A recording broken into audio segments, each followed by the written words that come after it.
De la prochaine biennale du 9 mars au 9 avril prochain, vous connaissez déjà tous le thème, les mutations du travail, qui sous-tendent et sous-entendent que oui, le travail est en mutation. Mais lesquelles? Mais laquelle? Une série de questions que les 11 commissaires vont interroger, et c'est la manière de chercher des réponses qu'ils étaient venus présenter ce matin devant la presse avec des profils de commissaires aussi différents qu'atypiques. Il y aura des chercheurs, des designers, mais aussi des auteurs de science-fiction, des vidéastes, des animateurs de tiers-lieux, une grande variété de profils comme pour mieux aborder le travail et sa mutation. À Saint-Étienne, sur une terre en reconstruction, c'est encore plus vrai. Poser le sujet et creuser la question du travail, au sens plein et entier du terme à Saint-Étienne, tombe presque sous le sens.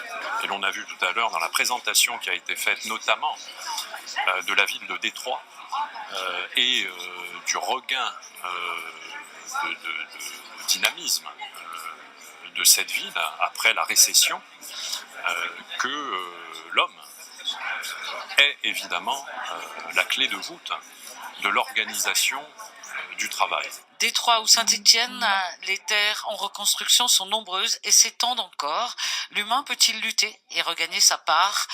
C'est le pari des tiers-lieux dont l'expérience stéphanoise sera largement démocratisée pendant cette biennale. Les vraies mutations aujourd'hui du travail, elles sont pas juste descendantes par des politiques ou des universitaires ou quoi, même s'ils sont à l'œuvre, mais elles sont vraiment montantes en ce moment de la population et du citoyen qui, lui, peut être chef d'entreprise, il peut être chômeur, mais en tout cas il est citoyen. Et en fait, il y a plein de solutions qui remontent et c'est à ce moment-là qu'on dit faire tiers-lieu. Et finalement, si on veut illustrer un tiers-lieu, on va plutôt demander qu'est-ce que vous avez produit, quels sont vos services, et à ce moment-là, on comprendra le tiers-lieu. Et là, l'urgence qu'on a aujourd'hui avec le numérique, j'ai beau être geek, hacker, maker, aujourd'hui je suis très inquiet du niveau technologique que l'on a, et on se rend compte que finalement on a un niveau intellectuel qui descend, alors qu'on a des technologies qui n'ont jamais été aussi puissantes. Et donc j'espère que dans cette biennale, en faisant tiers-lieu, en tout cas on pourra parler de ces sujets-là, ce qui n'est pas évident aujourd'hui. Un rendez-vous design, mais surtout de manière de faire, de vivre, qui est unique dans le monde du design, tant en France qu'à l'étranger.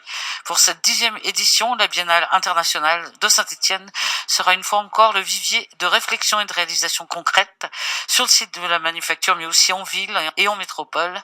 Un signe très encourageant, surtout pour résoudre l'immense équation du futur du monde du travail. Du 9 mars au 9 avril, 200 000 personnes étaient venues à l'occasion de la Biennale 2015. On vous attend donc nombreux et curieux surtout.